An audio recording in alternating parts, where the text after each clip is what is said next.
फातिमा की रानी माँ, प्रभु यीशु की माँ, आसरा तू ही है माँ।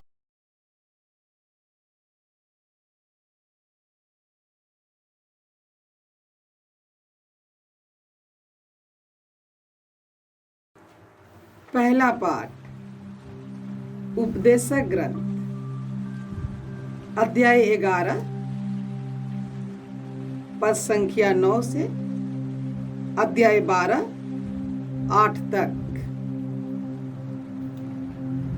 हे युवक, अपनी जवानी में आनंद मनाओ, अपनी युवा अवस्था में मनोरंजन करो, अपने हृदय और अपनी आंखों की अभिलाषा पूरी करो। किंतु याद रखो कि ईश्वर तुम्हारे आचरण का लेखा मांगेगा। अपने हृदय से शोक निकाल दो और अपने शरीर से कष्ट दूर कर दो, क्योंकि जीवन का प्रभात क्षण भंगुर है।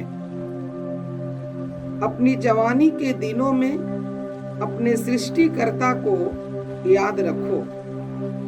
बुरे दिनों के आने से पहले, उन वर्षों के आने से पहले जिनके विषय में तुम कहोगे मुझे उनमें कोई सुख नहीं मिला, उस समय से पहले जब सूर्य प्रकाश, चंद्रमा और नक्षत्र अंधकारमय हो जाएंगे और वर्षा के बाद बादल छा जाएंगे, उस समय से पहले जब घर के रक्षक कांपने लगेंगे, बलवानों का शरीर झुक जाएगा, चबाने वाले इतने कम होंगे कि अपना काम बंद करेंगे,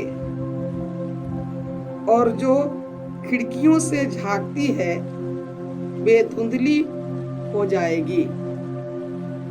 उस समय से पहले जब बाहरी दरवाजे बंद होंगे, चक्की की आवाज मंद होगी, चिड़ियों की चहचहाट धीमी पड़ जाएगी और सभी गीत मौन हो जाएंगे।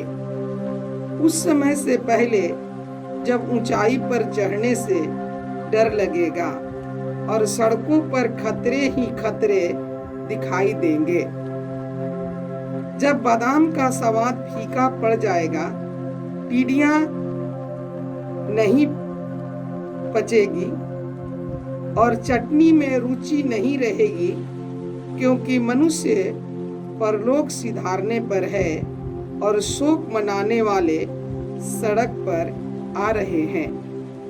उस समय से पहले जब चांदी का तार टूट जाएगा और सोने का पात्र गिर पड़ेगा, जब घड़ा झरने के पास फूटेगा और कुएं का पहिया टुकड़े टुकड़े हो जाएगा, उस समय से पहले जब मिट्टी उस पृथ्वी में मिल जाएगी जहां से वह आई है और आत्मा ईश्वर के पास लौट जाएगी जिसने उसे भेजा है। उपदेशक कहता है, व्यर्थ ही व्यर्थ सब कुछ व्यर्थ है। प्रभु की वाणी, ईश्वर को धन्यवाद। भजन अनुवाक्य। हे प्रभु, तू पीढ़ी दर पीढ़ी हमारा आश्रय बना रहा। हे प्रभु, तू पीढ़ी दर पीढ़ी मेरा आश्रय बना रहा। तू मनुष्य को फिर मिट्टी में मिलाकर कहता है, हे मनुष्य की संतान, लौट जाओ। 1000 वर्ष भी तुझे बीते कल की तरह लगते हैं, वे तेरी गिनती में रात के पहर के सदृश हैं। अनुवाक्य। हे प्रभु, तू पीढ़ी दर पीढ़ी हमारा आश्रय बना रहा। हे प्रभु, तू पीढ़ी दर पीढ़ी हमारा आश्रय बना रहा। तू मनुष्यों को इस तरह उठा ले जाता है जिस तरह सवेरा हो जाने पर स्वप्न मिट जाता है, जिस तरह घास प्रातः काल उगकर लहलहाती है और संध्या तक मुरझाकर सूख जाती है। अनुवाक्य, हे प्रभु तू पीढ़ी दर पीढ़ी हमारा आश्रय बना रहा।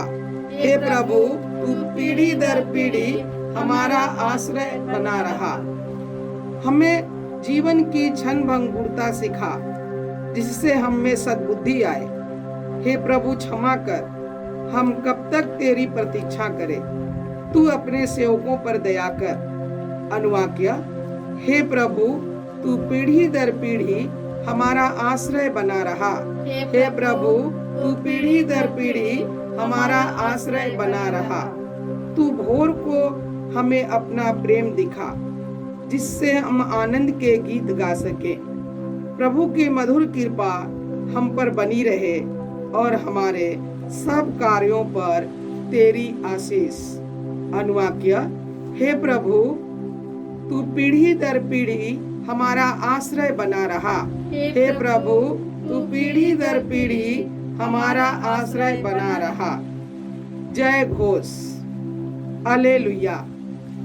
हमारे मुक्तिदाता और मसीह ने मृत्यु का विनाश किया और अपने सुसमाचार द्वारा अमर जीवन को आलोकित किया। हालेलुया। प्रभु आप लोगों के साथ हो और आपकी आत्मा के साथ। संत लूकस के अनुसार पवित्र सुसमाचार। हे प्रभु तेरी महिमा हो। अध्याय 9 पद संख्याएं 44 से 45 तक। सब लोग यीशु के कार्यों को देखकर अचंभे में पड़ जाते थे, किंतु उन्होंने अपने शिष्यों से कहा, तुम लोग मेरे इस कथन को भली भांति स्मरण रखो। मानव पुत्र मनुष्यों के हवाले कर दिया जाएगा, परंतु यह बात उनकी समझ में नहीं आ सकी। इसका अर्थ उनसे छिपा ही रह गया और वे इसे नहीं समझ पाते थे।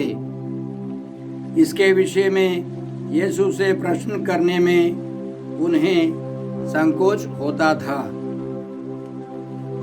प्रभु का सुसमाचार। हे क्रिस्त तेरी स्तुति हो। जय यीशु क्रिस्त में प्रिय भाई और बहनों, आज का पहला पाठ उपदेशक ग्रंथ से है। अध्याय 11 और संख्याएं 9 से अध्याय 12 और संख्याएं 8 तक। इसमें हमने सुना, हे युवक अपनी जवानी में आनंद मनाओ, अपनी युवावस्था में मनोरंजन करो, अपने हृदय और अपनी आँखों की अभिलाषा पूरी करो, किंतु याद रखो कि ईश्वर तुम्हारे आचरण का लेखा मांगेगा। और उपदेश कहता है, अपनी जवानी के दिनों में अपने सृष्टिकर्ता को याद रखो। बुरे दिनों के आने से पहले, उन वर्षों के आने से पहले जिनके विषय में तुम कहोगे, मुझे उनमें कोई सुख नहीं मिला। उस समय से पहले जब सूर्य, प्रकाश, चंद्रमा और नक्षत्र अंधकारमय हो जाएंगे और वर्षा के बाद बादल छा जाएंगे। उस समय से पहले जब घर के रक्षक कांपने लगेंगे, बलवानों का शरीर झुक जाएगा, चबाने वाले इतने कम होंगे कि अपना काम बंद करेंगे, और जो खिड़कियों से झांकती हैं वे धुंधली हो जाएंगी। इन वचनों को सुनने से हमको लगता है कि जीवन बेकार है। कारण यह है कि उपदेशक ने बाबुल निर्वासन के बाद यह ग्रंथ लिखा है, और उन दिनों बहुत से यहूदी यूनानी संस्कृति से प्रभावित थे। बहुतों ने विश्वास किया सब कुछ व्यर्थ है, बेकार है। फिर भी उपदेशक कहता है हमको ईश्वर पर भरोसा रखना है। एक स्तर से देखने से सब कुछ बेकार है, जीवन बेकार है। लेकिन उपदेशक हमको समझाता है कि हमको जवानी में ईश्वर को याद रखनी है, ईश्वर से प्रार्थना करनी है। बुढ़ापे में यह संभव नहीं है, आसान नहीं है, क्योंकि कमजोरी आने पर प्रार्थना करना यह सब बहुत कठिन है।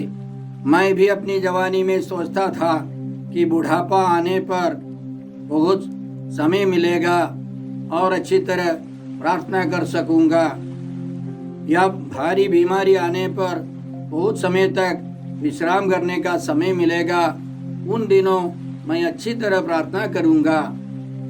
लेकिन मेरा अनुभव यह है, एक बार भयंकर बीमारी से मैं पीड़ित था, बिस्तर पर था।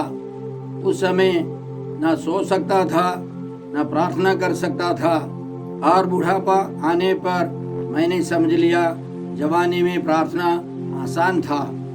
इसलिए स्तोत्रकार कहता है, जवानी में अच्छी तरह प्रार्थना करने वाले ही बुढ़ापे में अच्छी तरह प्रार्थना कर सकेंगे। जीवन बहुत छोटा है, इस पृथ्वी पर हमारी आयु बहुत छोटी है। इसलिए स्तोत्रकार कहता है, हमारी आयु की अवधि 70 वर्ष है, स्वास्थ्य अच्छा है तो 80 वर्ष। हम अपनी अधिकांश आयु कष्ट और दुख में बिताते हैं। हमारे दिन शीघ्र ही बीतते हैं और हम चले जाते हैं।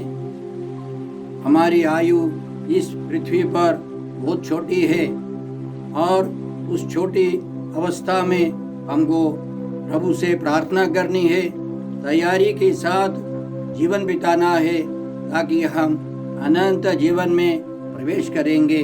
अंतिम में उपदेशक का कहना है, अपनी जवानी के दिनों में अपने सृष्टिकर्ता को याद रखो, उस समय से पहले जब मिट्टी उस पृथ्वी में मिल जाएगी जहाँ से वह आई है, और आत्मा ईश्वर के पास लौट जाएगी जिसने उसे भेजा है। मिट्टी उस पृथ्वी में मिल जाती है, कहने का मतलब हमारा शरीर मिट्टी है, मिट्टी से बना शरीर है, और ईश्वर ने हमको मिट्टी से बनाया है, और हम सब मिट्टी में मिल जाएंगे। उसके पहले ईश्वर से प्रार्थना करनी है, पवित्रता का जीवन बिताना है। मुझे याद है कुछ साल पहले एक बूढ़ी महिला मुझसे पूछ रही थी, कैसे मरने की तैयारी करनी है, कैसे मैं इस दुनिया से अलगाव रहूं, दूर रहूं। वह 80 साल पार कर चुकी थी, वह मरने के लिए तैयार नहीं थी। अगले सप्ताह वह बेहोश हो गई। एक सप्ताह के बाद वह चली गई, मर गई। तो भाई और बहनों, हम सबों को आज हमारे जीवन में एक सच्चाई है। आज हमको प्रार्थना करके ईश्वर से जुड़े रहना है। जवानी में हमको प्रार्थना करने के लिए सीखना है। हमारे केंद्र में बहुत सारे बूढ़े बूढ़ियाँ आती हैं जो प्रार्थना करना नहीं जानते हैं, उनको सिखाना पड़ता है। आंखें बंद कीजिए, आंखें बंद कीजिए और प्रार्थना कीजिए, दिल से प्रार्थना कीजिए। कई लोग आंखें बंद करने के लिए नहीं जानते हैं और मुंह खोल करके स्तुति करने के अवसर पर वे मुंह नहीं खोल पाते हैं। तब हम समझ सकते हैं उनको बचपन में कोई प्रशिक्षण नहीं मिला, जवानी में उनको कोई सिखाने वाला नहीं था, वे इसी तरह जीवन बिताते गए। और आज के पाठ के अंतिम में उपदेशक कहता है, व्यर्थ ही व्यर्थ, सब कुछ व्यर्थ है। हर एक व्यक्ति अपने जीवन में समय समय पर इसी तरह का अनुभव कर सकता है।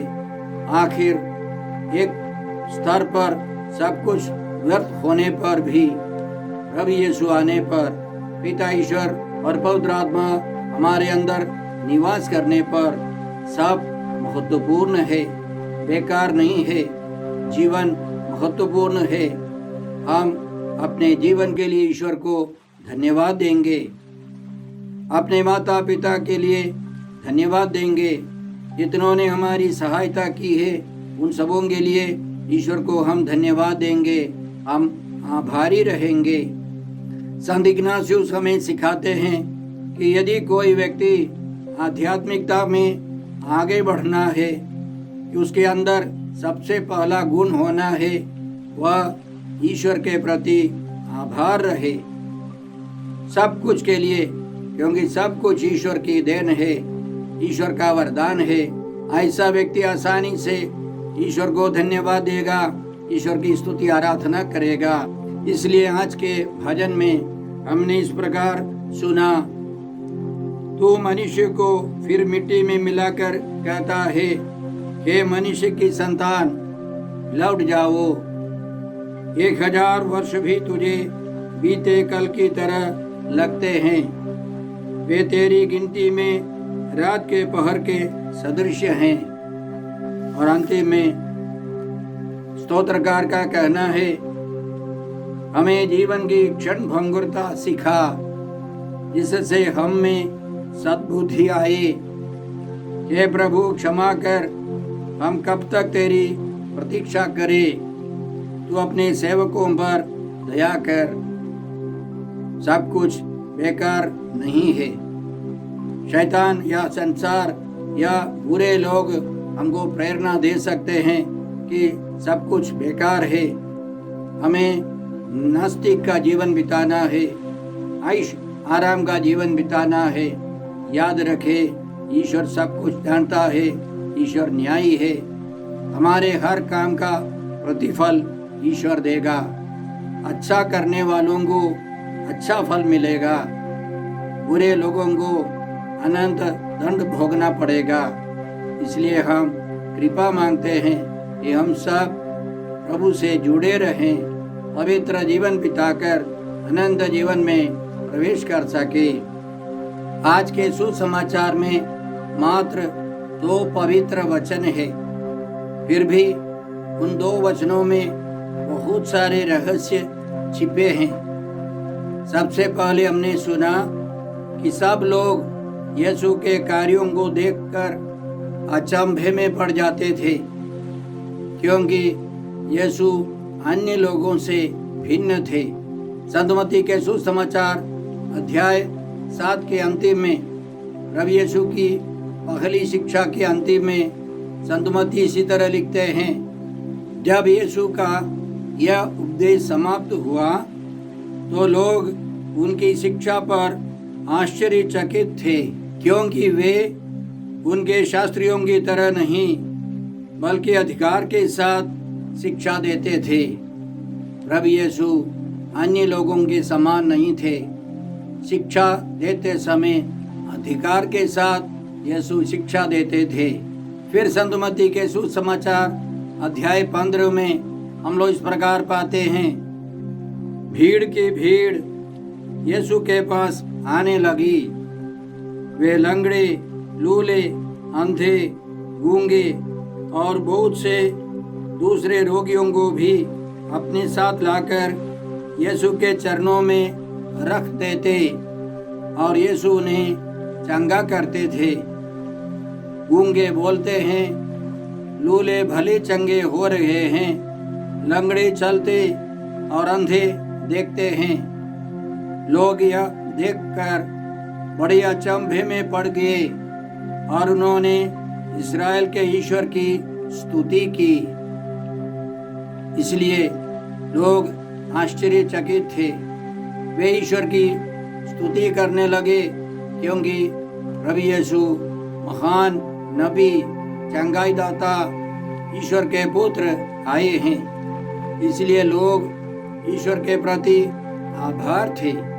संत मत्ती के सुसमाचार अध्याय 4 में और संख्याएं 23, 24, 25 में हम लोग इस प्रकार पढ़ते हैं कि यीशु उनके सभागृहों में शिक्षा देते सुसमाचार का प्रचार करते और लोगों की हर तरह की बीमारी और दुर्बलता दूर करते हुए सारी गलीलिया में घूमते रहते थे। उनका नाम सारी सीरिया में फैल गया और इसी तरह प्रभु यीशु घूमते रहते थे, शिक्षा देते हुए, सुसमाचार की घोषणा करते हुए। सुसमाचार क्या है? संत पौलुस कुरिन्थ के लोगों को सुसमाचार याद दिलाते हैं। मसीह हमारे पापों के प्रायश्चित के लिए मरे, जैसा कि धर्म ग्रंथ में लिखा है। वह कब्र में रखे गए और तीसरे दिन जी उठे, जैसा कि धर्म ग्रंथ में लिखा है। यह सुसमाचार है। सुसमाचार सुनने से, सुनाने से शैतानी बंधन खुल जाते हैं, रोगी चंगे हो जाते हैं और अज्ञानी ज्ञानी बन जाते हैं। संत लूकस के सुसमाचार में 3 बार प्रभु यीशु ने अपने दुख भोग, मृत्यु और पुनरुत्थान की भविष्यवाणी की और हर बार सुनने वाले शिष्यों के अंदर से बुराई बाहर आने लगी। पहली बार जब प्रभु यीशु ने अपनी मृत्यु और पुनरुत्थान के बारे में घोषणा की तो पेतरुस गुस्सा करने लगा, वह यीशु को निरुत्साहित करने लगा। और दूसरी बार जब भविष्यवाणी हुई आज के सुसमाचार में, तो शिष्यों ने प्रभु यीशु को नहीं समझा, क्योंकि उनके मन में दूसरी बातें चल रही थी। आज के सुसमाचार के बाद हम लोग पढ़ेंगे, शिष्यों में यह विवाद छिड़ गया कि उसमें सबसे बड़ा कौन है। वे आपस में लड़ रहे थे, विचार कर रहे थे कि हमारे बीच में सबसे बड़ा महत्वपूर्ण व्यक्ति कौन है। जब हमारे अंदर दूसरे विचार चलते हैं तो हम बाहरी बातों को नहीं समझ पाते हैं। और तीसरी बार भी प्रभु यीशु ने अपनी मृत्यु और पुनरुत्थान की घोषणा की तो याकूब और यूहन्ना आकर यीशु से बोलने लगे कि स्वर्ग राज्य में आपके दाहिने और बाएं हमको बैठा दीजिए। और अन्य 10 शिष्यों के बीच में फिर लड़ाई झगड़ा हो गई। कहने का मतलब, जब हम लोग सुसमाचार की घोषणा करते हैं तो सुनने वाले व्यक्तियों के अंदर से बुराई, शैतानी बंधन बाहर आने लगते हैं। इसलिए प्रभु यीशु ने 3 बार यह भविष्यवाणी की।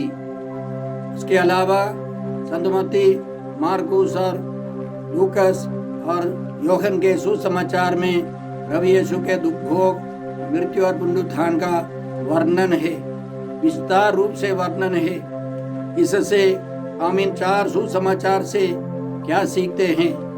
सुसमाचार सुनाना अनिवार्य है। शिक्षा देने से फायदा तो है, लेकिन बुनियादी बंधन तभी छूटेगा, टूटेगा जब हम सुसमाचार की घोषणा करेंगे। उदाहरण के लिए प्रभु यीशु के जीवन काल में ही इसी तरह हम पाते हैं। प्रेरित चरित्र अध्याय 1 में हम पाते हैं कि पुनर्जीवित यीशु अपने शिष्यों के साथ, प्रेरितों के साथ 40 दिन रहे। उनको ईश्वर के राज्य के बारे में शिक्षा देते रहे। क्या शिक्षा देते रहे? वह हमको प्रेरितों के चरित्र से आगे हमको मिलता है। उदाहरण के लिए पेंतकोस्त पर्व के अवसर पर पवित्र आत्मा उतरने के बाद पेतरुस ने आने वाले बहुत सारे यहूदियों के सामने घोषणा की, ईश्वर ने यीशु को हमारे बीच में भेजा था, लेकिन आप लोगों ने उन्हें क्रूस पर मरवा डाला, किंतु ईश्वर ने यीशु को पुनर्जीवित किया है।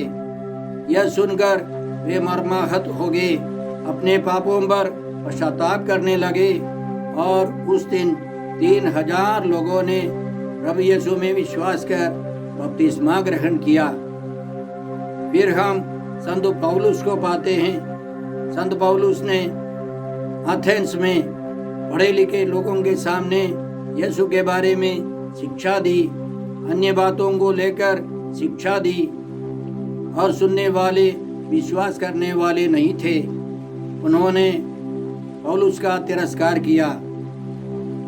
पवित्र आत्मा ने पौलुस को समझाया कि शिक्षा देने से ज़्यादा फायदा है सुसमाचार सुनाने से। इसलिए अगला स्थान था कुरिन्थ। कुरिन्थ में धनी लोग थे, रोमी लोग थे, और यूनान के लोग थे, अरब के लोग थे, यहूदी लोग थे, गुलाम लोग थे, गरीब मजदूर लोग थे। उन्होंने फैसला किया, मैं केवल क्रूसित प्रभु पुनर्जीवित यीशु की घोषणा करूंगा। कहा जाता है 25,000 लोगों ने विश्वास किया और उन्होंने बपतिस्मा ग्रहण किया, और उस सभा में, उस कलीसिया में पवित्र आत्मा के वरदान प्रकट होने लगे। इसलिए भाई और बहनों, हम जहाँ जाए, जहाँ रहे, हम सुसमाचार बनकर रहें, पुनर्जीवित यीशु को अपने दिल में स्थापित करें और सुसमाचार की घोषणा करें। बाकी कार्य प्रभु करेंगे। संत मार्कुस के सुसमाचार के अंतिम में अध्याय 16 और संज्ञा 20 में हम लोग इस प्रकार पाते हैं, शिष्यों ने जाकर सर्वत्र सुसमाचार का प्रचार किया। प्रभु उनकी सहायता करते रहे और साथ साथ घटित होने वाले चमत्कारों द्वारा उनकी शिक्षा को प्रमाणित करते रहे। हमारा कर्तव्य है सुसमाचार बनकर रहना, सुसमाचार का प्रचार करना। प्रभु चिन्ह और चमत्कार के द्वारा सुसमाचार की घोषणा की पुष्टि करेंगे। प्रभु हमारे साथ रहते हैं। आइए हम ये कृपाएं मांगते हैं। हे अब्बा पिता, हे प्रभु यीशु, हे पवित्र आत्मा ईश्वर, आज के सारे पवित्र वचनों के लिए हम तुझे धन्यवाद देते हैं और तुझसे प्रार्थना करते हैं कि हम सब प्रभु यीशु के सुसमाचार में विश्वास करें, उस सुसमाचार का प्रचार प्रसार करते रहें, ताकि संसार में ईश्वर का राज्य जल्दी ही आ जाए। हम यह प्रार्थना करते हैं तो क्रिस्त के द्वारा।